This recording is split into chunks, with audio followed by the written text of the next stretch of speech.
ಆತ್ಮೀಯ ವಿದ್ಯಾರ್ಥಿಗಳೇ, ಇಂದಿನ ತರಗತಿಯಲ್ಲಿ ನಾವು ಮ್ಯಾಗ್ನೆಟಿಸಮ್ ಆ್ಯಂಡ್ ಮ್ಯಾಟರ್ ಈ ಚಾಪ್ಟರ್ ಬಗ್ಗೆ ಅನೇಕ ವಿಚಾರಗಳನ್ನು ತಿಳ್ಕೊಂಡಿದ್ದು ಮತ್ತು ಪರೀಕ್ಷೆಗೆ ಮುಖ್ಯವಾಗಿ ಬರ್ತಕ್ಕಂಥ ಹಲವಾರು ವಿಚಾರಗಳ ಬಗ್ಗೆ ನಾವು ಚರ್ಚೆಯನ್ನು ಮಾಡಿದ್ದು, ಹಲವಾರು ಡೆಫಿನೇಷನ್ಗಳನ್ನು ತಿಳ್ಕೊಂಡು ಈಗ ನಾವು ಮುಂದಿನ ಘಟಕದ ಬಗ್ಗೆ ಅಧ್ಯಯನ ಮಾಡೋದಾದರೆ, ಮುಂದಿನ ಘಟಕ ಎಲೆಕ್ಟ್ರೋಮ್ಯಾಗ್ನೆಟಿಕ್ ಇಂಡಕ್ಷನ್ ಅಂತ ಹೇಳಿ. ಓಕೆ, ಇಲ್ಲಿ ನಾವು ಈ ಪಾಠದಿಂದ ನಾವು ಈ ತರಗತಿಯಲ್ಲಿ ನಾವು ಏನೇನು ಕಲಿತೀವಿ ಅಂತಂದರೆ, ಮೊದಲನೇದಾಗಿ ಮ್ಯಾಗ್ನೆಟಿಕ್ ಫ್ಲಕ್ಸ್. ಈಗ ನೀವು ಮೊದಲನೇ ಚಾಪ್ಟ್ರಲ್ಲಿ ಎಲೆಕ್ಟ್ರಿಕ್ ಫ್ಲಕ್ಸ್ ಬಗ್ಗೆ ತಿಳ್ಕೊಂಡಿದ್ರಿ. ಈ ಚಾಪ್ಟ್ರಲ್ಲಿ ನಾವು ಸ್ವಲ್ಪ ಮ್ಯಾಗ್ನೆಟಿಕ್ ಫ್ಲಕ್ಸ್ ಅಂದರೆ ಏನು ಅನ್ನೋದ್ರ ಬಗ್ಗೆ ಸ್ವಲ್ಪ ತಿಳ್ಕೊಳ್ತೀವಿ ಮತ್ತು ಅದರ ಡೆಫಿನೇಷನ್ ಬಗ್ಗೆನೂ ಕೂಡ ತಿಳ್ಕೊಳ್ತೀವಿ. ನೆಕ್ಸ್ಟು ಫ್ಯಾರಡೆ ಮತ್ತು ಹೆನ್ರಿ ಇವರ ಎಕ್ಸ್ಪರಿಮೆಂಟ್ಗಳ ಬಗ್ಗೆ ತಿಳ್ಕೊಳ್ತೀವಿ. ಅದರಲ್ಲಿ ಪ್ರಮುಖವಾಗಿ 3 ಎಕ್ಸ್ಪರಿಮೆಂಟ್ ಬರ್ತದೆ. ಒಂದನ್ನು ಕಾಯಿಲ್ ಆ್ಯಂಡ್ ಮ್ಯಾಗ್ನೆಟ್ ಎಕ್ಸ್ಪರಿಮೆಂಟ್ ಅಂತ ಕರಿತೀವಿ. ಇನ್ನು ಉಳಿದಂಥ 2 ಕಾಯಿಲ್ ಎಕ್ಸ್ಪರಿಮೆಂಟ್ಸ್ ಅಂತ ಹೇಳಿ ನಾವು ಕರಿತೀವಿ. ನಂತರ ಫ್ಯಾರಡೆಯ ನಿಯಮ, Faraday's law of electromagnetic induction ಅಂತಕ್ಕಂಥ ನಿಯಮವನ್ನು ಕಲಿತೀವಿ.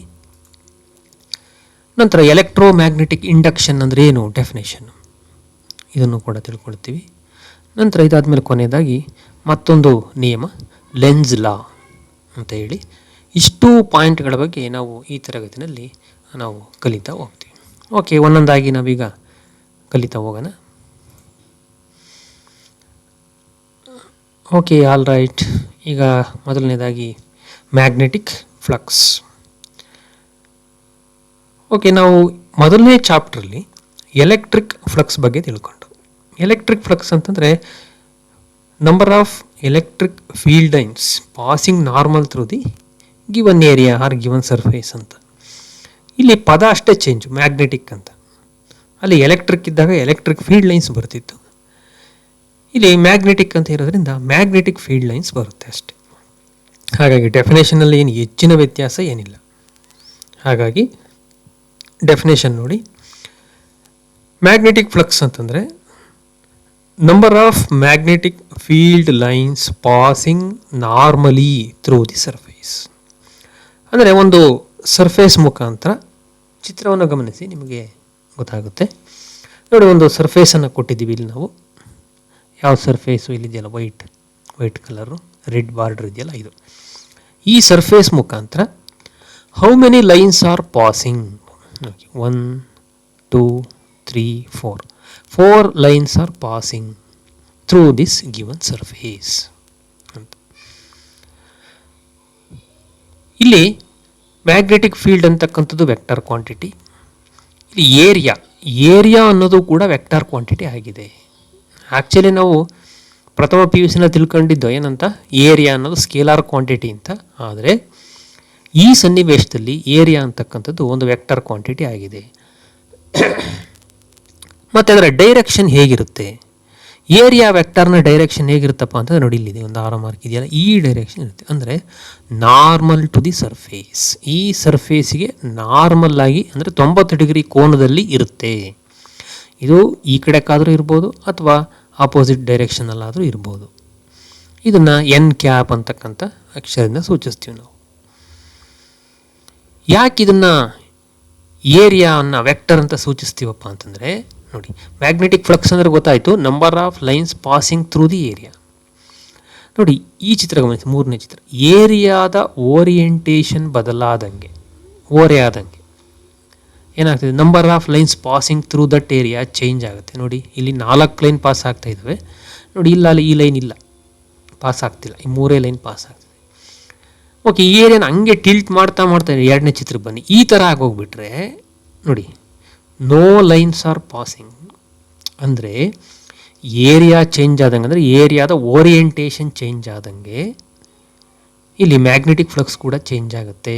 ಹಾಗಾಗಿ ನಾವು ಇಲ್ಲಿ ಏರಿಯಾವನ್ನು ವೆಕ್ಟರ್ ಕ್ವಾಂಟಿಟಿ ಅಂತೇಳಿ ಟ್ರೀಟ್ ಮಾಡಿದ್ದೀವಿ. ಓಕೆ, ಅದರ ಡೈರೆಕ್ಷನ್ ಗೊತ್ತಿದೆ ನಿಮಗೆ, ನಾರ್ಮಲ್ ಆಗಿರುತ್ತೆ. ಓಕೆ, ಮೊದಲನೇ ಚಿತ್ರ ನೋಡಿ. ಇಲ್ಲಿ ಮ್ಯಾಗ್ನೆಟಿಕ್ ಫೀಲ್ಡಿನ ಡೈರೆಕ್ಷನ್ನು, ನಾರ್ಮಲ್ಲಿನ ಡೈರೆಕ್ಷನ್ನು ಎರಡು ಒಂದೇ ದಿಕ್ಕಿನಲ್ಲಿದೆ. ಹಾಗಾಗಿ ಮ್ಯಾಕ್ಸಿಮಮ್ ಫ್ಲಕ್ಸ್ ನೋಡಿ. ಇಲ್ಲಿ ಎಷ್ಟು ಫ್ಲಕ್ಸು ಅಂತಂದರೆ ಇಲ್ಲ, ಫ್ಲಕ್ಸ್ 0 ಆಗಿದೆ. ಯಾಕೆಂದರೆ no lines are passing through that area. ಆ ಏರಿಯಾದ ಮುಖಾಂತರ ಹಾಯ್ದು ಹೋಗ್ತಿಲ್ಲ, ಆ ಏರಿಯಾಕ್ಕೆ ಪ್ಯಾರಲಲ್ ಆಗಿ ಹೋಗ್ತಾ ಇದೆ, ಅದ್ರ ಮುಖಾಂತರ ಹೋಗ್ತಾ ಇಲ್ಲ. ಹಾಗಾಗಿ ಹೌ ಮಚ್ ಫ್ಲಕ್ಸ್ ಅಂದರೆ 0 flux. No one line is passing through ಅಂದರೆ ಅದರ ಒಳಗಾಸಿ ತೂರಿ ಹೋಗ್ತಿಲ್ಲ, ಹಾಗಾಗಿ 0 ಫ್ಲಕ್ಸ್ ಅಂತ ಕರಿತೀವಿ. ನೋಡಿ ಇಲ್ಲಿ ಎಷ್ಟಪ್ಪ ಫ್ಲಕ್ಸ್ ಅಂತಂದರೆ, ಇಲ್ಲಿ ಇದು ಓರಿಯೆಂಟೇಷನ್ನು ನಾರ್ಮಲ್ಲಾಗೂ ಇಲ್ಲ, ಅಂದರೆ ಈ ಥರನೂ ಇಲ್ಲ, ಪ್ಯಾರಲಲ್ಲಾಗೂ ಇಲ್ಲ, ನಾರ್ಮಲ್ಲಾಗೂ ಇಲ್ಲ, ಎಷ್ಟೋ ಕೋನ ಇದೆ. ಅಂದರೆ ಮ್ಯಾಗ್ನೆಟಿಕ್ ಫೀಲ್ಡು ಮತ್ತು ಏರಿಯಾ ವೆಕ್ಟರ್ ಇವುಗಳ ನಡುವೆ ಎಷ್ಟೋ ಕೋನ ಇದೆ. ಹಾಗಾಗಿ ಹೌ ಮಚ್ ಫ್ಲಕ್ಸ್ ಅಂತಂದರೆ ದಿಸ್ ಈಸ್ BA cos θ ಅಂತ ಕರಿತೀವಿ. ಇಷ್ಟಿರುತ್ತೆ. ಓಕೆ, ಸೂತ್ರವನ್ನು ನೋಡೋದಾದರೆ φB, ಫೈ ಅಂದರೆ ಫ್ಲಕ್ಸ್ ಅಂತ, ಇಲ್ಲಿ B ಅಂತಂದರೆ ಮ್ಯಾಗ್ನೆಟಿಕ್ ಅನ್ನೋ ಅರ್ಥ. ಬರೀ ಫೈ ಅಂತ ಹಾಕ್ಬಿಟ್ರೆ ಅದು ಎಲೆಕ್ಟ್ರಿಕ್ ಆಗುತ್ತೆ, ಅಥವಾ ಅಂತಲೂ ಬರೆದ್ರೆ ಎಲೆಕ್ಟ್ರಿಕ್ ಆಗುತ್ತೆ. ಆದರೆ ಈನ ಬರೆಯಲ್ಲ ನಾವು, ಕಾಮನ್ನಾಗಿ ಅದನ್ನು ಫೈ ಅಂತ ಬರೆದ ತಕ್ಷಣ ಅದು ಎಲೆಕ್ಟ್ರಿಕ್ ಅಂತಲೇ ಟ್ರೀಟ್ ಮಾಡ್ತಾರೆ. ಹಾಗಾಗಿ ನೀವಿಲ್ಲಿ ಈ ಚಾಪ್ಟರ್ಗೆ ಸಂಬಂಧಪಟ್ಟಂಗೆ B ಅಂತ ಬರೀಲಿಲ್ಲ ಅಂತಂದರೆ ಅದು ತಪ್ಪಾಗುತ್ತೆ. ಹಾಗಾಗಿ B ಸಬ್ಸ್ಕ್ರಿಪ್ಟನ್ನು ನೀವು ಬರೀಲೇಬೇಕು. ಹಾಗಾಗಿ φB is equal to B.A ಅಥವಾ BA cos θ.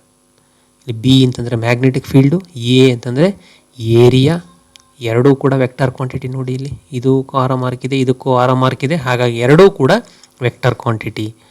ನೆಕ್ಸ್ಟು θ ಅಂದರೆ ಆ್ಯಂಗಲ್. ಯಾವುದರ ಆ್ಯಂಗಲ್ ಇದು ಅಂತಂದರೆ it is the angle between the direction of magnetic field. ಇಲ್ಲಿ ನೋಡಿ ಮೂರನೇ ಚಿತ್ರ, ಡೈರೆಕ್ಷನ್ ಆಫ್ ಮ್ಯಾಗ್ನೆಟಿಕ್ ಫೀಲ್ಡ್ ಮತ್ತು ಏರಿಯಾ ವೆಕ್ಟರ್ನ ದಿಕ್ಕು, ಇವುಗಳ ನಡುವೆ ಇರತಕ್ಕಂಥ ಕೋನ. Okay, this is about the magnetic flux. Okay, magnetic flux ಅಂದರೆ ನಿಮಗೀಗ ಅರ್ಥ ಆಗಿರ್ಬೋದು ಅಂತ ಅಂದ್ಕೊಳ್ತೀನಿ. ನೆಕ್ಸ್ಟು ಮುಂದಿನ ವಿಚಾರದ ಬಗ್ಗೆ ನಾವು ತಿಳ್ಕೊಳ್ಳೋದಾದರೆ ನೋಡಿ, ಮೊದಲನೇ ಚಾಪ್ಟ್ರಲ್ಲಿ ನಾವು ಒಂದು ವಿಚಾರವನ್ನು ತಿಳ್ಕೊಂಡಿದ್ದು ಏನಪ್ಪ ಅಂದರೆ, when charge is placed at some point it produces electric field. ಯಾವುದೇ ಒಂದು ಚಾರ್ಜ್ ಇದ್ದರೆ ಅದರ ಸುತ್ತ ವಿದ್ಯುತ್ ಕ್ಷೇತ್ರ ಅಂತಕ್ಕಂಥದ್ದು ಇರುತ್ತೆ ಅಂತಕ್ಕಂಥದ್ದನ್ನು ತಿಳ್ಕೊಂಡು ಅದನ್ನು ನಾವು ಗೆರೆಗಳ ಮುಖಾಂತರ ಕೂಡ ನಾವು ಸೂಚಿಸ್ತೀವಿ. ಮತ್ತು ಯಾವ್ಯಾವ ಚಾರ್ಜಿನ ಸುತ್ತ ಯಾವ ರೀತಿಯ ಗೆರೆಗಳನ್ನು ಎಳಿಬೇಕು ಅನ್ನೋದನ್ನೆಲ್ಲ ತಿಳ್ಕೊಂಡಿದ್ದೀವಿ ನಾವು. ನೆಕ್ಸ್ಟ್ ಮೂರನೇ ಚಾಪ್ಟ್ರಿಗೆ ಬಂದಾಗ ಇನ್ನೂ ಒಂದು ವಿಚಾರವನ್ನು ತಿಳ್ಕೊಂಡು ಏನಪ್ಪ ಅಂತಂದರೆ, when charge is set in motion ಅಂದರೆ ಚಾರ್ಜನ್ನು ನಾವು ಮೂವ್ ಆಗಂಗೆ ಏನಾದರೂ ಮಾಡಿದ್ರೆ ಏನಾಗುತ್ತೆ, ಇಟ್ ಕಾನ್ಸ್ಟಿಟ್ಯೂಟ್ ಎಲೆಕ್ಟ್ರಿಕ್ ಕರೆಂಟ್. ಅದು ವಿದ್ಯುತ್ ಪ್ರವಾಹವನ್ನು ಉಂಟು ಮಾಡುತ್ತೆ. ನೋಡಿ, ರೆಸ್ಟಲ್ಲಿದ್ದರೆ ಎಲೆಕ್ಟ್ರಿಕ್ ಫೀಲ್ಡನ್ನು ಮಾತ್ರ ಉತ್ಪತ್ತಿ ಮಾಡ್ತಿತ್ತು. ಈಗ ಚಲಿಸೋದ್ರಿಂದ ಏನಾಗುತ್ತೆ, ಎಲೆಕ್ಟ್ರಿಕ್ ಫೀಲ್ಡೂ ಉತ್ಪತ್ತಿ ಆಗುತ್ತೆ, ಜೊತೆಗೆ ಏನು ಮಾಡುತ್ತೆ, ವಿದ್ಯುತ್ ಪ್ರವಾಹ ಎಲೆಕ್ಟ್ರಿಕ್ ಕರೆಂಟನ್ನು ಕೂಡ ಉತ್ಪತ್ತಿ ಮಾಡುತ್ತೆ. ನೋಡಿ, ಮೂವ್ ಆಗ್ತಿದ್ದಂಗೆ ಇಲ್ಲಿ ಏನಾಗುತ್ತೆ, ನಮಗೆ ಬರ್ತಾ ಹೋಗುತ್ತೆ, ಪವರ್ ಬರುತ್ತೆ. ನೆಕ್ಸ್ಟು 4ನೇ ಚಾಪ್ಟ್ರಿಗೆ ಬಂದಾಗ ನಾವೇನು ತಿಳ್ಕೊಂಡು, when charge moves inside the ಕಂಡಕ್ಟರ್ನ ಒಳಭಾಗದಲ್ಲಿ ಮೂವ್ ಆದಾಗ ಎಲೆಕ್ಟ್ರಿಕ್ ಕರೆಂಟ್ ಪ್ರೊಡ್ಯೂಸ್ ಮಾಡುತ್ತೆ ಅಂತ ತಿಳ್ಕೊಂಡಿದ್ವಲ್ಲ, ಜೊತೆಗೆ it also produces magnetic field ಅಂದರೆ ವಿದ್ಯುತ್ ಪ್ರವಾಹವನ್ನು ಉಂಟು ಮಾಡೋದ್ರ ಜೊತೆಗೆ ಕಾಂತ ಕ್ಷೇತ್ರವನ್ನು ಕೂಡ ಉಂಟು ಮಾಡುತ್ತೆ ಅಂತ ತಿಳ್ಕೊಂಡು. ಹಾಗಾದರೆ ಚಾರ್ಜ್ ಪ್ರೊಡ್ಯೂಸಸ್ ಅಂದರೆ static charge produces electric field, moving charge produces magnetic field. Okay, ಇದನ್ನು ನಾವು ಹಿಂದೆನೇ ತಿಳ್ಕೊಂಡಿದ್ದೀವಿ. ಈಗ ನೋಡಿ, ಚಿತ್ರವನ್ನು ನೋಡಿ, ಇದು ಕರೆಂಟ್ ಹರಿಯೋದ್ರಿಂದ ಏನಾಯಿತು, ಇಲ್ಲಿ ಮ್ಯಾಗ್ನೆಟಿಕ್ ಫೀಲ್ಡ್ ಉಂಟಾಗ್ತಾ ಇದೆ. ಓಕೆ, ಈಗ ನಮಗೆ 4ನೇ ಚಾಪ್ಟರಿಂದ ಒಂದು ವಿಚಾರ ಗೊತ್ತಾಯಿತು ನಮಗೆ. ಏನಪ್ಪ ಅಂತಂದರೆ, ಎಲೆಕ್ಟ್ರಿಕ್ ಕರೆಂಟು ಮತ್ತು ಮ್ಯಾಗ್ನೆಟಿಸಮ್ ಇವು ಬೇರೆ ಬೇರೆ ಅಲ್ಲ.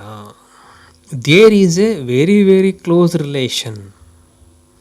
ಯಾವುದ್ರ ನಡುವೆ, ಎಲೆಕ್ಟ್ರಿಕ್ ಕರೆಂಟ್ ಮತ್ತು ಮ್ಯಾಗ್ನೆಟಿಸಮ್ ನಡುವೆ, ಕಾಂತತ್ವ ಮತ್ತು ವಿದ್ಯುತ್ ಪ್ರವಾಹದ ನಡುವೆ ಒಂದು ಸಂಬಂಧ ಇದೆ. ಏನು ಆ ಸಂಬಂಧ? ಅದೇ ಗೊತ್ತಾಗಿದೆ ಏನಂತ, ಎಲ್ಲೆಲ್ಲಿ ವಿದ್ಯುತ್ ಹರಿಯುತ್ತೋ, ವಾಹಕದ ಮುಖಾಂತರ ಹರಿಯುತ್ತೋ ಅದರ ಸುತ್ತ ಏನಾಗುತ್ತೆ, ಕಾಂತಕ್ಷೇತ್ರ ಅಂತಕ್ಕಂಥದ್ದು ಉಂಟಾಗುತ್ತೆ. Whenever there is a flow of electric charge through the conductor, it produces magnetic field around the conductor ಅಂತ ಗೊತ್ತಾಯಿತು ನಮಗೆ. ಓಕೆ, ಹಾಗಾದರೆ ದೆನ್ ಏನು ಮುಂದಕ್ಕೆ ನೋಡೋಣ, ಯೋಚನೆ ಮಾಡಿ.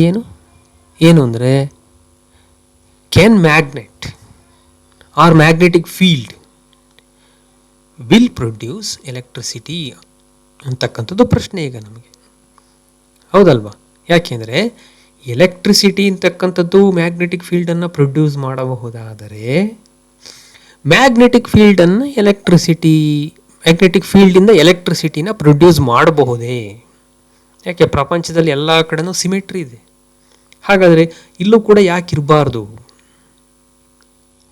ಗೊತ್ತಾಯ್ತಲ್ಲ ಪ್ರಶ್ನೆ ಏನು ಅಂತ. ಮ್ಯಾಗ್ನೆಟಿಕ್ ಫೀಲ್ಡಿಂದ ನಾವು ವಿದ್ಯುತ್ ಪ್ರವಾಹವನ್ನು ಪಡಿಬಹುದೇ?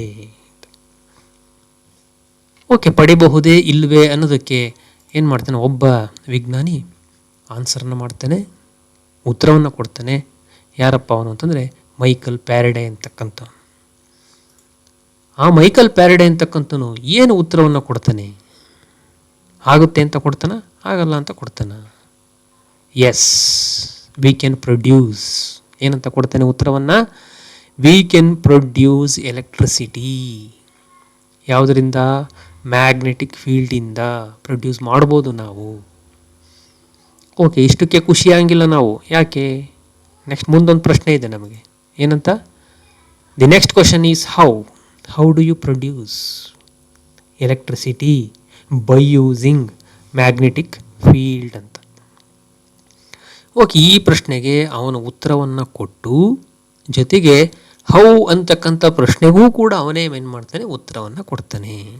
ಅದಕ್ಕೋಸ್ಕರ ಅವನು ಹಲವಾರು ಎಕ್ಸ್ಪರಿಮೆಂಟ್ಗಳನ್ನು ಮಾಡಿಬಿಟ್ಟು ನಮಗೇನು ಮಾಡ್ತಾನೆ, ಹೇಗೆ ನಾವು ಮ್ಯಾಗ್ನೆಟಿಕ್ ಫೀಲ್ಡನ್ನು ಉಪಯೋಗಿಸಿ ಎಲೆಕ್ಟ್ರಿಕ್ ಕರೆಂಟನ್ನು ಅಥವಾ ಎಲೆಕ್ಟ್ರಿಸಿಟಿಯನ್ನು ಅಥವಾ EMF ಅನ್ನು ಪಡಿಬಹುದು ಅನ್ನೋದನ್ನು ನಮಗೆ ತಿಳಿಸ್ಕೊಡ್ತಾನೆ. ಇದರಲ್ಲಿ ನಾವು ಮುಖ್ಯವಾಗಿ 3 ಎಕ್ಸ್ಪರಿಮೆಂಟ್ಗಳ ಬಗ್ಗೆ ತಿಳ್ಕೊಳ್ತೀವಿ. ಅವನು ಮಾಡಿದಂಥ 3 ಎಕ್ಸ್ಪರಿಮೆಂಟ್ಗಳ ಬಗ್ಗೆ ಯಾವ್ಯಾವುದು ಅಂತ ಒಂದೊಂದಾಗಿ ನೋಡ್ತಾ ಹೋಗೋಣ.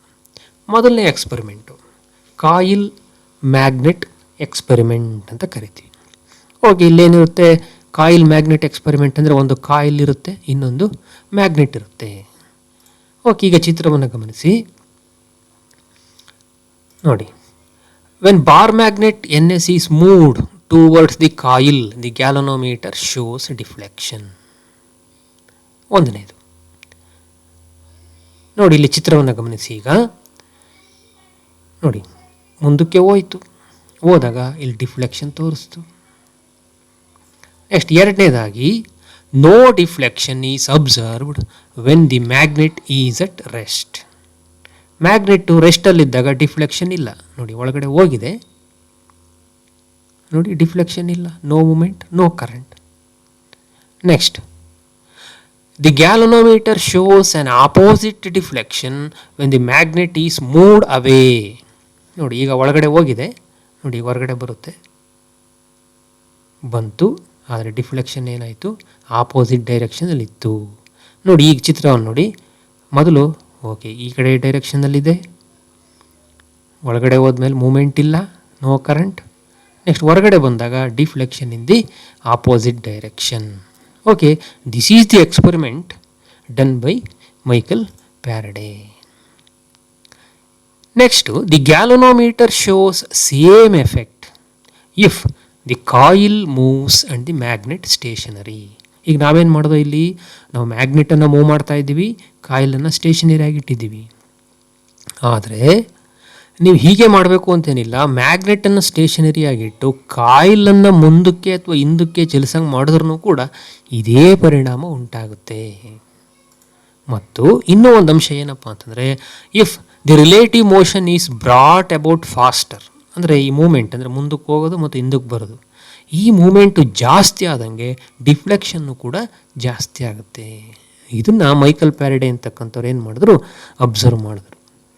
ನೋಡಿ, ಇಲ್ಲಿ ಹೋದಾಗ ಏನಾಗುತ್ತೆ, ಮ್ಯಾಗ್ನೆಟ್ ಮೂವ್ ಆದಾಗ ಏನಾಗುತ್ತೆ, ಕರೆಂಟ್ ಬರುತ್ತೆ. ಆದರೆ ಕರೆಂಟು ಕಾನ್ಸ್ಟೆಂಟ್ ಆಗಿರಲ್ಲ, ಹೆಚ್ಚಾಗುತ್ತೆ, ಕಡಿಮೆ ಆಗುತ್ತೆ, ಮತ್ತು ಆಪೋಸಿಟ್ ಡೈರೆಕ್ಷನಲ್ಲಿರುತ್ತೆ.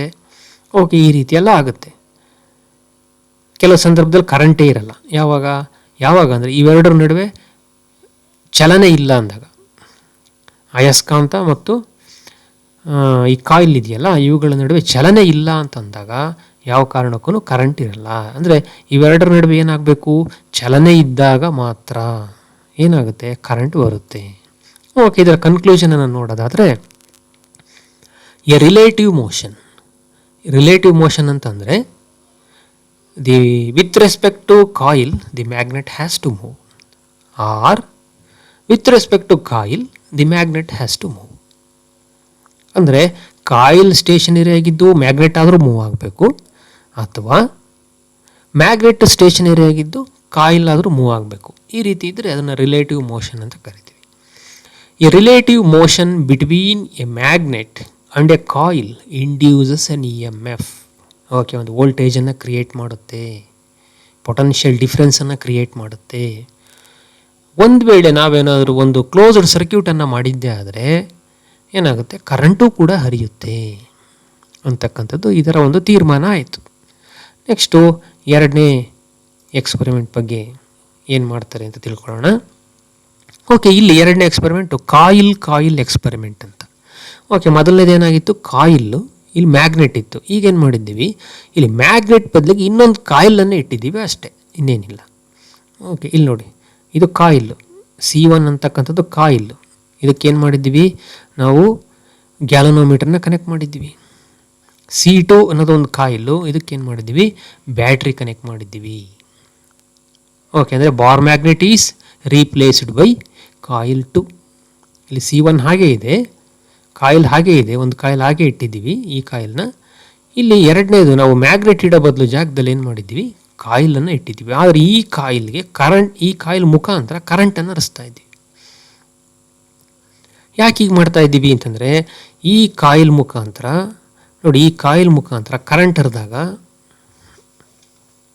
ನೋಡಿ, ಇದ್ರ ಮುಖಾಂತರ ಕರೆಂಟ್ ಹರಿದಾಗ ಏನಾಗುತ್ತೆ, ಇಲ್ಲಿ ಚಾಪ್ಟರ್ 4 ಅಲ್ಲಿ ತಿಳ್ಕೊಂಡಿದ್ದೀವಿ ಏನಂತ, when current flows through the conductor magnetic field is developed. Okay, ಇದ್ರ ಸುತ್ತ ಏನಾಗುತ್ತೆ, ಮ್ಯಾಗ್ನೆಟಿಕ್ ಫೀಲ್ಡ್ ಡೆವಲಪ್ ಆಗುತ್ತೆ. ಹಾಗಾಗಿ ಈ ಕಾಯಿಲ್ನ ಏನಂತ ಕರಿಬೋದು, ಒಂದು ಮ್ಯಾಗ್ನೆಟ್ ಅಂತ ನೀವು ಕರಿಬೋದು. ಯಾಕೆಂದ್ರೆ ಇದ್ರ ಸುತ್ತ ಮ್ಯಾಗ್ನೆಟಿಕ್ ಫೀಲ್ಡ್ ಇದೆ, ಹಾಗಾಗಿ ಇದನ್ನು ಮ್ಯಾಗ್ನೆಟ್ ಅಂತ ಕರಿಬೋದು. ಈಗ ನಾವು ಮ್ಯಾಗ್ನೆಟನ್ನು ಮೂವ್ ಮಾಡೋ ಬದಲು ಕಾಯಿಲನ್ನೇ ಮೂವ್ ಮಾಡ್ತೀವಿ.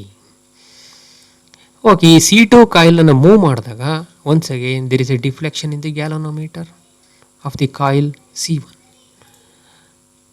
ನೆಕ್ಸ್ಟು ಈ ಕಾಯಿಲನ್ನು ಹೊರಗಡೆ ತಗೊಂಡಾಗ ಅವಾಗಲೂ ಕೂಡ ಏನಾಯಿತು, there is a deflection but in opposite direction. ಅಂದರೆ ಹಿಂದಿನ ಎಕ್ಸ್ಪೆರಿಮೆಂಟಲ್ಲಿ ಏನಾಗಿತ್ತೋ ಈ ಎಕ್ಸ್ಪೆರಿಮೆಂಟಲ್ಲೂ ಕೂಡ ಅದೇ ಎಫೆಕ್ಟು ಆಗ್ತಾ ಇದೆ. ಅಂದರೆ ನೀವು ಇಲ್ಲಿ C1 ಫಿಕ್ಸ್ ಮಾಡಿ C2ನಾದರೂ ಮೂವ್ ಮಾಡಿ, ಅಥವಾ C2 ಫಿಕ್ಸ್ ಮಾಡಿ C1 ಮೂವ್ ಮಾಡಿ, ಎರಡು ಸಂದರ್ಭದಲ್ಲಿ ಏನಾಗುತ್ತೆ, there is a flow of electric current. Okay, ಅದರಿಂದ ಇದರ ಕನ್ಕ್ಲೂಷನ್ನು ಕೂಡ an induced EMF and current is produced in the nearby conducting coil C1. ಇದರಲ್ಲಿ ಕರೆಂಟ್ ಪ್ರೊಡ್ಯೂಸ್ ಆಗುತ್ತೆ ಅಥವಾ ವೋಲ್ಟೇಜ್ ಕ್ರಿಯೇಟ್ ಆಗುತ್ತೆ when there is a relative motion between current carrying coil C2 and conducting coil C1. Okay, C1 ಅಂದರೆ ಇಲ್ಲಿ conducting coil, ಇದು current carrying coil.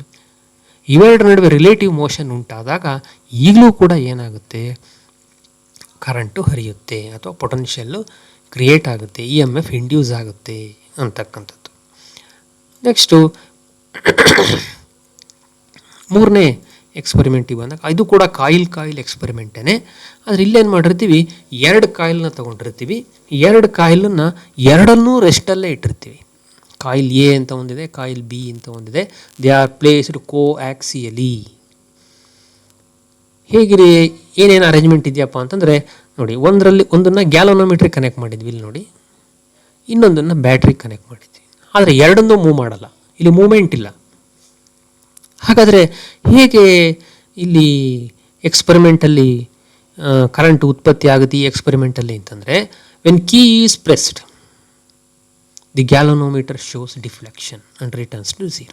ನೋಡಿ ಇಲ್ಲಿ key ನೋಡಿ ಇಲ್ಲಿ ಎಸ್ ಅಂತ ಇದೆಯಲ್ಲ ನೋಡಿ, ಈ ಕೀ ಪ್ರೆಸ್ ಆದ ತಕ್ಷಣ ನೋಡಿ ಇಲ್ಲಿ ಗ್ಯಾಲೋನೋಮೀಟರ್ ಡಿಫ್ಲೆಕ್ಷನ್ ತೋರಿಸುತ್ತೆ ಮತ್ತೆ ವಾಪಸ್ ಬರುತ್ತೆ. ನೋಡಿ ಕೀ ಪ್ರೆಸ್ ಆಗಿದೆ, ಡಿಫ್ಲೆಕ್ಷನ್ ತೋರಿಸಿ ವಾಪಸ್ ಬಂತು. ಅಂದರೆ ಇಲ್ಲಿ ಕೀ ಪ್ರೆಸ್ ಆದ ತಕ್ಷಣ ಏನಾಯಿತು, ಮ್ಯಾಗ್ನೆಟಿಕ್ ಫೀಲ್ಡ್ ಇಲ್ಲಿ ಕರೆಂಟ್ ಹರಿಯುತ್ತೆ ಇದ್ರ ಮುಖಾಂತರ. ಕರೆಂಟ್ ಹರಿದಾಗ ಇದ್ರ ಸುತ್ತ ಮ್ಯಾಗ್ನೆಟಿಕ್ ಫೀಲ್ಡ್ ಉಂಟಾಗುತ್ತೆ. ಇಲ್ಲಿ ಮ್ಯಾಗ್ನೆಟಿಕ್ ಫೀಲ್ಡ್ ಉಂಟಾದಾಗ ಇಲ್ಲೇನಾಗುತ್ತೆ, ಇಲ್ಲಿ ಡಿಫ್ಲೆಕ್ಷನ್ ತೋರಿಸುತ್ತೆ. ಎರಡನೇದು, ವೆನ್ ಕೀ ಈಸ್ ರಿಲೀಸ್ಡ್, ಕೀನ ರಿಲೀಸ್ ಮಾಡಿದಾಗ, ಪ್ರೆಸ್ ಮಾಡಿ ಇಟ್ಕೊಂಡಿದ್ದು ಕೀನ ರಿಲೀಸ್ ಮಾಡಿದಾಗಲೂ ಕೂಡ ಏನು ಮಾಡುತ್ತೆ, ಡಿಫ್ಲೆಕ್ಷನ್ ತೋರಿಸುತ್ತೆ, ಆದರೆ ಆಪೋಸಿಟ್ ಡೈರೆಕ್ಷನಲ್ಲಿ.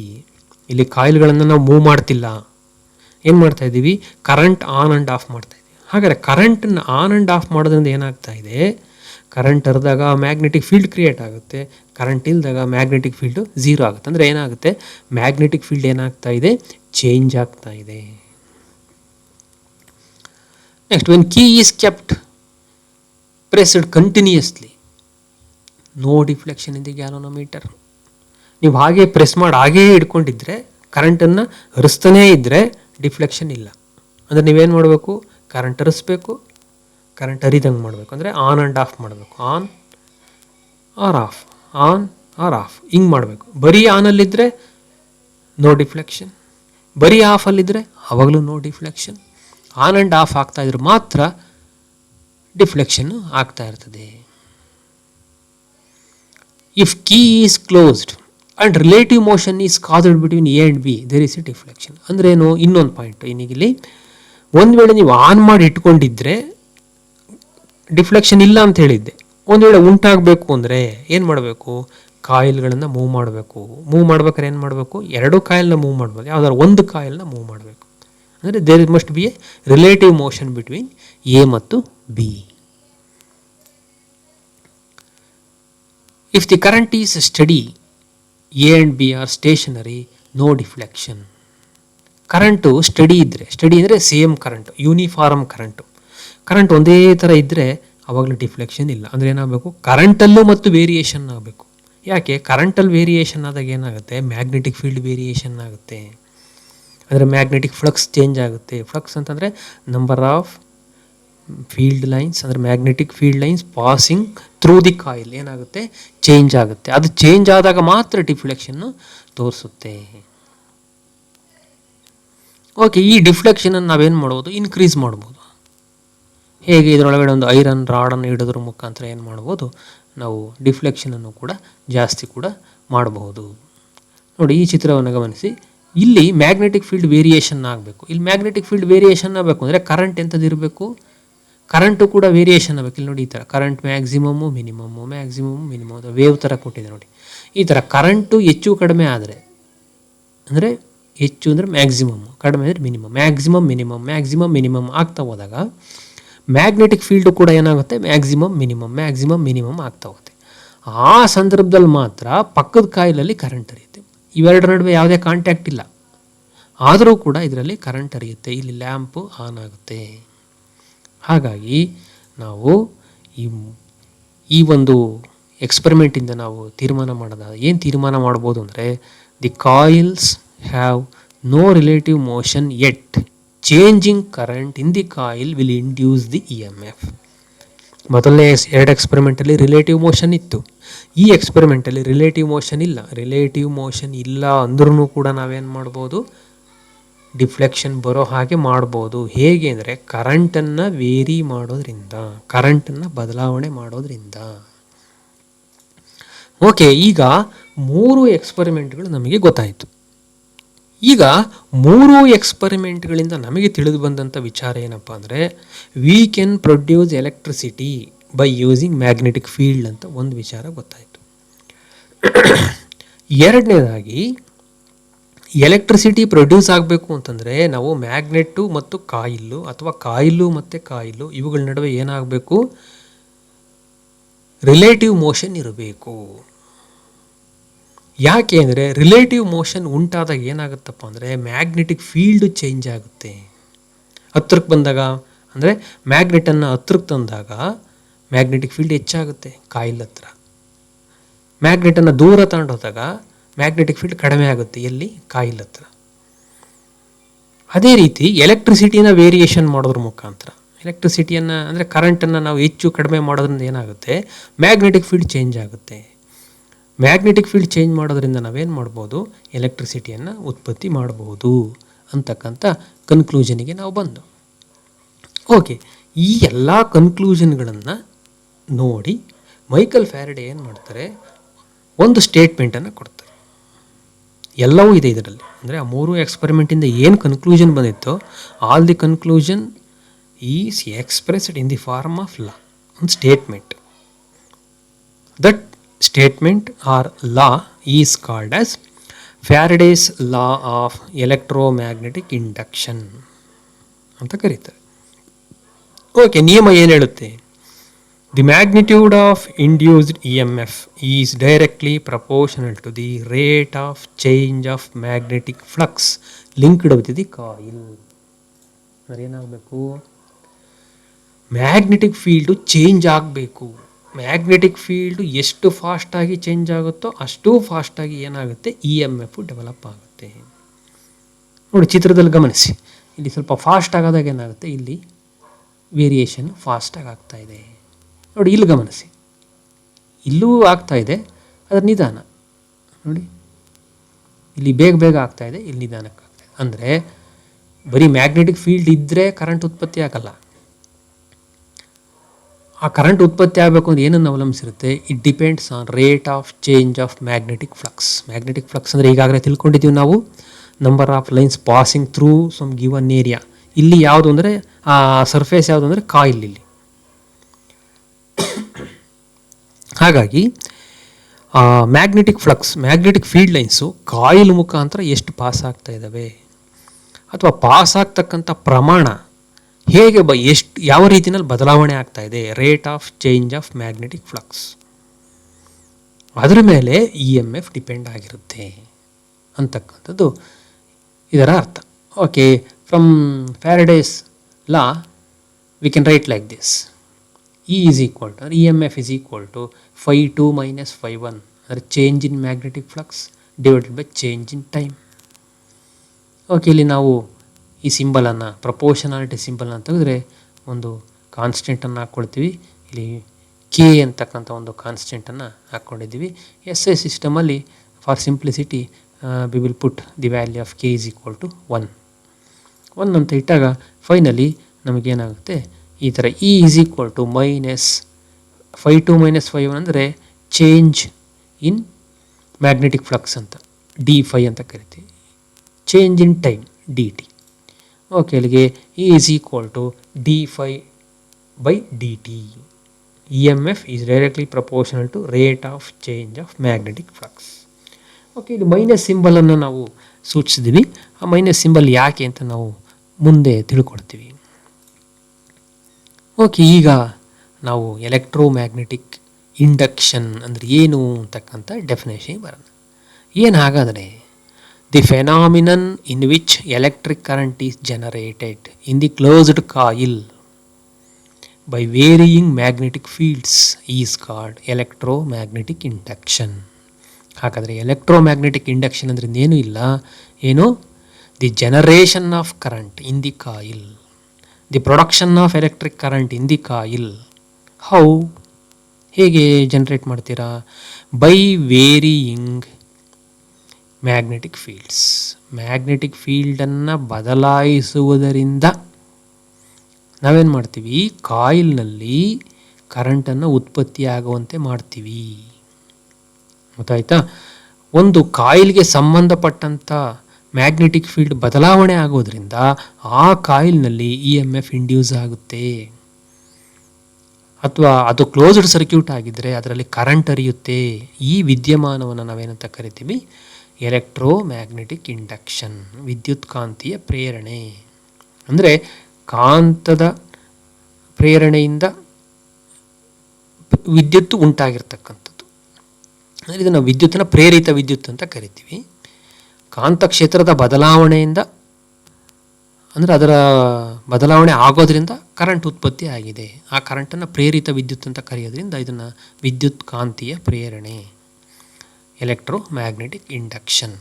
ಓಕೆ, ಡೆಫಿನೇಷನ್ ನೋಡ್ಕೊಳ್ಳಿ, ಇದು ತುಂಬ ಇಂಪಾರ್ಟೆಂಟು ಎಕ್ಸಾಮಿನೇಷನ್ಗೆ. ಇದರಲ್ಲಿ ಫ್ಯಾರಡೇಸ್ ಲಾ ಮತ್ತು ಎಕ್ಸ್ಪ್ಲನೇಷನ್ನು ಮತ್ತು ಡೆಫಿನೇಷನ್ನು, ಈ ಮೂರು ತುಂಬ ಇಂಪಾರ್ಟೆಂಟ್. ಓಕೆ, ಎಲೆಕ್ಟ್ರೋಮ್ಯಾಗ್ನೆಟಿಕ್ ಇಂಡಕ್ಷನ್ ಅಂದರೆ ಏನು? Generation of electric current in closed coil by changing magnetic field, that is called electromagnetic induction. Next, ಇಲ್ಲಿ ಕರೆಂಟ್ ಉತ್ಪತ್ತಿ ಆಗುತ್ತೆ ಅಂತ ಗೊತ್ತಾಯಿತು ನಮಗೆ. ಆದರೆ ಆ ಕಾಯಿಲ್ನಲ್ಲಿ ಎರಡು ಥರದಲ್ಲಿ ಕರೆಂಟ್ ಉತ್ಪತ್ತಿ ಆಗುತ್ತೆ. ನೀವು ಮೊದಲೇ ನೋಡಿರ್ಬೋದು, ಒಂದು ಸರಿ ಏನಾಯಿತು, ಡಿಫ್ಲೆಕ್ಷನ್ ಯಾವುದೋ ಒಂದು ಕಡೆಗೆ ತೋರಿಸ್ತು, ಇನ್ನೊಂದು ಕಡೆಗೆ ತೋರಿಸ್ತು, ಅಂದರೆ ಆಪೋಸಿಟ್ ಡಿಫ್ಲೆಕ್ಷನ್ ಇತ್ತು. ಒಂದು ಸಂದರ್ಭದಲ್ಲಿ ಅಂದರೆ ಮ್ಯಾಗ್ನೆಟನ್ನು ಕಾಯಿಲ್ ಹತ್ರ ತಗೊಂಡೋದಾಗ ಒಂದು ದಿಕ್ಕಿನಲ್ಲಿ, ನೆಕ್ಸ್ಟ್ ಮ್ಯಾಗ್ನೆಟನ್ನು ದೂರಕ್ಕೆ ತಗೊಂಬಂದರೆ ಇನ್ನೊಂದು ದಿಕ್ಕಿನಲ್ಲಿ ಕರೆಂಟ್ ಹರಿಯೋದನ್ನು ನಾವು ನೋಡೋಣ ನಾವು. ಆದರೆ ಫ್ಯಾರಡೇಸ್ ಲಾ ಏನು ಮಾಡುತ್ತೆ, ಇಲ್ಲಿ ಎಷ್ಟು ಕರೆಂಟ್ ಉತ್ಪತ್ತಿ ಆಗುತ್ತೆ ಅನ್ನೋದನ್ನು ಮಾತ್ರ ಹೇಳುತ್ತೆ ಹೊರತು ಯಾವ ದಿಕ್ಕಿನಲ್ಲಿ ಅನ್ನೋದ್ರ ಬಗ್ಗೆ ಹೇಳಲ್ಲ. ಓಕೆ, ದಿಕ್ಕಿನ ಬಗ್ಗೆ ತಿಳಿಸ್ತಕ್ಕಂಥ ನಿಯಮ ಯಾವುದಪ್ಪ ಅಂತಂದರೆ ದಟ್ ಈಸ್ ಲೆನ್ಸ್ ಲಾ, ಲೆನ್ಸ್ನ ನಿಯಮ ಅಂತ ಕರಿತೀವಿ. ಓಕೆ, ಆ ಲೆನ್ಸ್ ನಿಯಮದ ಏನು ಕೆಲಸ ಮಾಡುತ್ತಿದ್ದು ಅಂದರೆ ನೋಡಿ, ಇಲ್ಲಿದೆ, this law gives the polarity of the induced E M F. E M F ಏನು ಇಂಡ್ಯೂಸ್ ಆಗುತ್ತೆ, ಪೊಟೆನ್ಷಿಯಲ್ ಡಿಫರೆನ್ಸ್ ಏನು ಇಂಡ್ಯೂಸ್ ಆಗುತ್ತೆ, ಪ್ರೇರಣೆ ಆಗುತ್ತೆ, ಅದು ಯಾವ ದಿಕ್ಕಿನಲ್ಲಿರುತ್ತೆ, ಅಂದರೆ ಯಾವ ಕಡೆಯಿಂದ ಯಾವ ಕಡೆ ಹರಿಯುತ್ತೆ, ಕರೆಂಟ್ ಹರಿಯಂಗೆ ಮಾಡುತ್ತೆ ಅನ್ನೋದನ್ನು ತಿಳಿಸುತ್ತೆ. ಓಕೆ, ಸ್ಟೇಟ್ಮೆಂಟನ್ನು ನೋಡಿ, the polarity of the induced E M F is such that, ಅಂದರೆ ಪ್ರೇರಿತವಾಗಿರ್ತಕ್ಕಂಥ ಒಂದು ಇ ಎಮ್ ಎಫಿನ ದಿಕ್ಕು ಈ ರೀತಿ ಇರುತ್ತೆ, ಪೊಲಾರಿಟಿ ಅನ್ನೋದು ಈ ರೀತಿ ಇರುತ್ತೆ. ಯಾವ ರೀತಿ ಇರುತ್ತೆ? It tends to produce a current which opposes the change in magnetic flux. ಏನು ನಾವು ಅಯಸ್ಕಾಂತವನ್ನು ಹತ್ರ ತರೋದ್ರಿಂದ ದೂರ ತರೋದ್ರಿಂದ ಮ್ಯಾಗ್ನೆಟಿಕ್ ಫ್ಲಕ್ಸ್ ಏನು ಚೇಂಜ್ ಆಗುತ್ತೆ, ಆ ಚೇಂಜ್ ಆಗುವ ಮ್ಯಾಗ್ನೆಟಿಕ್ ಫ್ಲಕ್ಸನ್ನು ವಿರೋಧಿಸುವ ದಿಕ್ಕಿನಲ್ಲಿ ಕರೆಂಟು ಪ್ರೊಡ್ಯೂಸ್ ಆಗುತ್ತೆ ಅಂತ ಹೇಳುತ್ತೆ. ಅದು ಅರ್ಥ ಆಗುತ್ತೆ, ಆಮೇಲೆ ನಾನು ಹೇಳ್ತೀನಿ, ಚಿತ್ರವನ್ನು ತೋರಿಸಿ ಹೇಳ್ತೀನಿ. ಸ್ಟೇಟ್ಮೆಂಟನ್ನು ನೋಡಿ ಈಗ. Okay, polarity of the induced E M F ಹೇಗಿರ್ತದೆ? The polarity of the induced E M F is like this or such that, ಹೇಗೆ? It tends to produce the current, ಅದು ಕರೆಂಟನ್ನು ಉತ್ಪತ್ತಿ ಮಾಡುತ್ತೆ. ಯಾವ ಥರ ಕರೆಂಟು ಅಂತಂದರೆ ಮ್ಯಾಗ್ನೆಟಿಕ್ ಫ್ಲಕ್ಸನ್ನು ಚೇಂಜ್ ಮಾಡೋದನ್ನು ಆಪೋಸ್ ಮಾಡುತ್ತಲ್ವ, ಆ ದಿಕ್ಕಿನಲ್ಲಿ ಕರೆಂಟನ್ನು ಉತ್ಪತ್ತಿ ಮಾಡುತ್ತೆ ಅಂತ ಹೇಳುತ್ತೆ ಲೆನ್ಸ್ ಲಾ. ಓಕೆ, ಈಗ ಚಿತ್ರವನ್ನು ಗಮನಿಸಿ. ಇಲ್ಲಿ ನಾವು ನಾರ್ತ್ ಪೋಲನ್ನು ಹತ್ತಿರಕ್ಕೆ ತರೋಣ. ಹಿಂಗೆ north pole is moved towards the coil. Coil ಕಡೆಗೆ ಮೂವ್ ಮಾಡಿದಾಗ ಈ ಕಾಯಿಲ್ನ ಈ ಫೇಸ್ ಏನಾಗುತ್ತೆ, ನಾರ್ತ್ ಫೇಸ್ ಆಗಿಬಿಡುತ್ತೆ. ಅಂದರೆ ಈ ನಾರ್ತ್ ಪೋಲನ್ನು ನೀವು ಕಾಯಿಲ್ ಕಡೆಗೆ ತಂದಾಗ ಏನಾಗ್ತಾ ಇದೆ, the magnetic flux linked with this coil is change ಆಗ್ತಾ ಇದೆ. ಅಂದರೆ ಹತ್ರಕ್ಕೆ ತರೋದ್ರಿಂದ ಏನಾಗ್ತಾ ಇದೆ, ಚೇಂಜ್ ಆಗ್ತಾ ಇದೆ. ಚೇಂಜ್ ಆಗಬಾರ್ದು ಅಂದರೆ ಏನು ಮಾಡಬೇಕು, ಹತ್ರಕ್ಕೆ ತರಬಾರ್ದು ಅಂದರೆ ಏನು ಮಾಡಬೇಕು, ಆ ನಾರ್ತ್ ಪೋಲನ್ನು ಆಪೋಸ್ ಮಾಡಬೇಕು. ಆ ನಾರ್ತ್ ಪೋಲನ್ನು ಆಪೋಸ್ ಮಾಡೋದು ಯಾವುದು, ಇನ್ನೊಂದು ನಾರ್ತ್ ಪೋಲು, ಹೌದಾ? ಹಾಗಾದ್ರೆ ಏನಾಗುತ್ತೆ, ಈ ಸೈಡು ನೋಡಿ, ಈ ಸೈಡ್ ಎನ್ ಅಂತ ಹಾಕಿದ್ದಾರೆ ನೋಡಿ, ಈ ಸೈಡು ಎನ್ ಥರ ಬಿಹೇವ್ ಮಾಡುತ್ತೆ. ಇಲ್ಲಿ ಎನ್ ಥರ ಬಿಹೇವ್ ಮಾಡಬೇಕು ಅಂದರೆ ಕರೆಂಟ್ ಹಿಂಗೆ ಹರಿಬೇಕು. ಆಗ ಈ ಥರ ಕರೆಂಟ್ ಅಂದರೆ ಏನಾಗುತ್ತೆ, ಎನ್ ಥರ ಇದು ಬಿಹೇವ್ ಮಾಡುತ್ತೆ. ಅವಾಗ ಹಾಗಾದರೆ ಈ ಎನ್ನು ಅಂತಂದರೆ ನಾರ್ತ್ ಪೋಲ್ ಏನು ಮಾಡ್ತವೆ, ಲೈಕ್ ಪೋಲ್ಸ್ ಆಯಿತು. ಲೈಕ್ ಪೋಲ್ಸ್ ಆಪೋಸ್ ಈಚ್ ಅದರ್ ಅಥವಾ ರಿಪೆಲ್ ಈಚ್ ಅದರ್ ಅಂತ ಹೇಳ್ತೀವಿ ನಾವು. ಒಂದು ಇನ್ನೊಂದನ್ನು ಆಪೋಸ್ ಮಾಡುತ್ತೆ. ಆ ಆಪೋಸ್ ಮಾಡೋ ಥರ ಇಲ್ಲಿ ಕರೆಂಟ್ ಉತ್ಪತ್ತಿ ಆಗುತ್ತೆ. ನೆಕ್ಸ್ಟ್, ಇದೇ ನಾರ್ತ್ ಪೋಲನ್ನು ನೀವು ಹಿಂದಕ್ಕೆ ತಗೊಂಬಂದರೆ, ಹಿಂದಕ್ಕೆ ತಂದರೆ ಏನಾಗುತ್ತೆ, ಅವಾಗಲೂ ಕೂಡ ಈ ಒಳಗಡೆ ತಗೊಂಡೋಗಿದ್ದಾಗ ಮ್ಯಾಕ್ಸಿಮಮ್ ಫ್ಲಕ್ಸ್ ಇತ್ತು. ಹಿಂದಕ್ಕೆ ತಗೊಂಬಂದರೆ ಏನಾಯಿತು, ಫ್ಲಕ್ಸ್ ಚೇಂಜ್ ಆಗುತ್ತೆ, ಮಿನಿಮಮ್ ಆಗುತ್ತೆ. ಮಿನಿಮಮ್ ಆಯಿತು ಅಂತಂದರೆ ಏನಾಯಿತು, there is A change in flux. ಆ ಚೇಂಜ್ ಆಗೋ ಫ್ಲಕ್ಸನ್ನು ತಡಿಬೇಕು. ಮತ್ತೆ ಚೇಂಜ್ ಆಗೋ ಫ್ಲಕ್ಸನ್ನು ತಡಿಬೇಕು ಅಂದರೆ ಮ್ಯಾಗ್ನೆಟ್ ಹೊರಗಡೆ ಹೋಗೋದನ್ನು ತಡಿಬೇಕು ಅಂದರೆ ಏನು ಮಾಡುತ್ತೆ ನೋಡಿ, ಈ ಪೋಲ್ ಇದೆಯಲ್ಲ, ಇಲ್ಲಿ ಈ ಫೇಸ್ ಇದೆಯಲ್ಲ, ಈ ಕಾಯಿಲ್ನ ಈ ಫೇಸ್ ಏನು ಮಾಡುತ್ತೆ, ಸೌತ್ ಪೋಲಾಗಿ ಆ್ಯಕ್ಟ್ ಮಾಡುತ್ತೆ. ಸೌತ್ ಪೋಲಾಗಿ ಆ್ಯಕ್ಟ್ ಮಾಡಿ ಈ ಎನ್ ಪೋಲನ್ನು ಇದು ಅಟ್ರ್ಯಾಕ್ಟ್ ಮಾಡುತ್ತೆ. ಇದು ಸೌತ್ ಪೋಲ್ ಆಗಬೇಕು ಅಂದರೆ ಕರೆಂಟ್ ಹೆಂಗೆ ಉತ್ಪತ್ತಿ ಆಗಬೇಕು ನೋಡಿ, ಆಪೋಸಿಟ್ ಡೈರೆಕ್ಷನಲ್ಲಿ. ನೋಡಿ, ಇಲ್ಲೇನಾಯಿತು, ಈ ಡೈರೆಕ್ಷನಲ್ಲಿತ್ತು, ಇಲ್ಲೇನಾಯಿತು, ಈ ಡೈರೆಕ್ಷನಲ್ಲಿ ಉತ್ಪತ್ತಿ ಆಗುತ್ತೆ. ಹಾಗಾದರೆ ಒಂದು ಸರಿ ಈ ಥರ ಅಂದ್ರೇನು, ಆಂಟಿ ಕ್ಲಾಕ್ ವೈಸಲ್ಲಿ ಉತ್ಪತ್ತಿ ಆಗುತ್ತೆ, ಇನ್ನೊಂದು ಸರಿ ಏನಾಗುತ್ತೆ, ಕ್ಲಾಕ್ ವೈಸಲ್ಲಿ ಉತ್ಪತ್ತಿ ಆಗುತ್ತೆ. ಓಕೆ, ಈಗ ಲೆನ್ಸ್ಲ ನಿಮ್ಗೆ ಅರ್ಥ ಆಗಿರಬೇಕು. ಕರೆಂಟಿನ ದಿಕ್ಕು ಯಾವ ಕಡೆ ಇರುತ್ತಪ್ಪ ಅಂತಂದರೆ ಈ ಚೇಂಜ್ ಆಗ ಮ್ಯಾಗ್ನೆಟಿಕ್ ಫ್ಲಕ್ಸನ್ನು ಆಪೋಸ್ ಮಾಡೋ ರೀತಿನಲ್ಲಿ ಇರುತ್ತೆ. ನೋಡಿ, when the N pole of the magnet is moved towards the coil, the end of the coil becomes N pole. ದೂರ ತಂದಾಗ ಎಸ್ ಪೋಲ್ ಥರ ಆಗುತ್ತೆ. ಇದು ಎಸ್ ಪೋಲ್ ಆಗಬೇಕು ಅಥವಾ ಇದು ಎನ್ ಪೋಲ್ ಆಗಬೇಕು ಅಂದರೆ ಕರೆಂಟ್ ಯಾವ ರೀತಿ ಹರಿಬೇಕು? ಎನ್ ಪೋಲ್ ಆಗಬೇಕು ಅಂದರೆ ಕರೆಂಟ್ ಹಿಂಗೆ ಹರಿಬೇಕು ಆಂಟಿ ಕ್ಲಾಕ್ ವೈಸಲ್ಲಿ. ಇದು ಎಸ್ ಪೋಲ್ ಆಗಬೇಕು ಅಂದರೆ ಕ್ಲಾಕ್ ವೈಸಲ್ಲಿ ಹರಿಬೇಕು.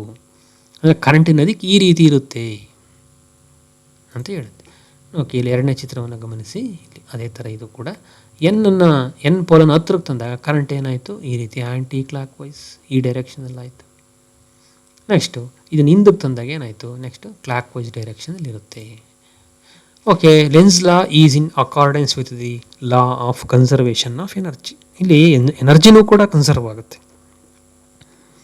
ಎನರ್ಜಿ ಹೇಗೆ ಕನ್ಸರ್ವ್ ಆಗುತ್ತಪ್ಪ ಅಂತಂದರೆ, ಈಗ ಇಲ್ಲಿ ಏನಾಯಿತು? ವಿದ್ಯುತ್ ಉತ್ಪತ್ತಿ ಆಯಿತು. ಹಾಗಾದರೆ ವಿದ್ಯುತ್ ಅನ್ನೋದು ಶಕ್ತಿಯ ಒಂದು ರೂಪ. ಹಾಗಾದ್ರೆ ಶಕ್ತಿ ಇದ್ಕಿದ್ದಂಗೆ ಕ್ರಿಯೇಟ್ ಆಯಿತಾ? ಇಲ್ಲ, ಕ್ರಿಯೇಟ್ ಆಗಿಲ್ಲ. It is law of conservation of energy ಪ್ರಕಾರನೇ ಏನಾಗಿದೆ? ಉತ್ಪತ್ತಿ ಆಗುತ್ತೆ. ಹೇಗೆ ಅಂತಂದರೆ ನೋಡಿ, ಉದಾಹರಣೆಗೆ ಎನ್ ಪೋಲನ್ನು ನಾವು ಈ ಕಡೆ ತರಬೇಕು ಅಂದರೆ we have to apply mechanical force. ಹೌದಾ? ಓಕೆ, ನಾವು ಮೆಕ್ಯಾನಿಕಲ್ ಫೋರ್ಸನ್ನು ಅಪ್ಲೈ ಮಾಡಿದಾಗ ಏನಾಯಿತು? ಮೂಮೆಂಟ್ ಆಯಿತು. Force is applied, there is a displacement of magnetic pole. Magnetic pole ಏನಾಯಿತು? ಡಿಸ್ಪ್ಲೇಸ್ಮೆಂಟ್ ಆಯಿತು. ಅಂದರೆ ಮ್ಯಾಗ್ನೆಟ್ ಡಿಸ್ಪ್ಲೇಸ್ಮೆಂಟ್ ಆಯಿತು. ಅಂದರೆ ಫೋರ್ಸ್ ಅಪ್ಲೈ ಆಗಿದೆ, ಡಿಸ್ಪ್ಲೇಸ್ಮೆಂಟ್ ಆಗಿದೆ, ವರ್ಕ್ ಆಯಿತು. ಈ ವರ್ಕೆಲ್ಲ ಏನಾಯಿತು? ಎನರ್ಜಿಯಾಗಿ ಕನ್ವರ್ಟ್ ಆಯಿತು. ಯಾವ energy? Electrical energy. The work done in bringing the magnet towards the coil is converted into energy, that is called electrical energy. Therefore it is in accordance with the law of conservation of energy. Okay, this is about the Lenz law and it's important. ಇದು ಕೂಡ lens ಲಾ ಮತ್ತು ಇದರ importance ಏನಿದೆ, ಇದು ಕೂಡ very very important for the point of examination. Okay, ಇಲ್ಲಿಂದವರೆಗೂ ಕೇಳಿದಂಥ ಎಲ್ಲ ವಿದ್ಯಾರ್ಥಿಗಳಿಗೂ ಧನ್ಯವಾದಗಳು.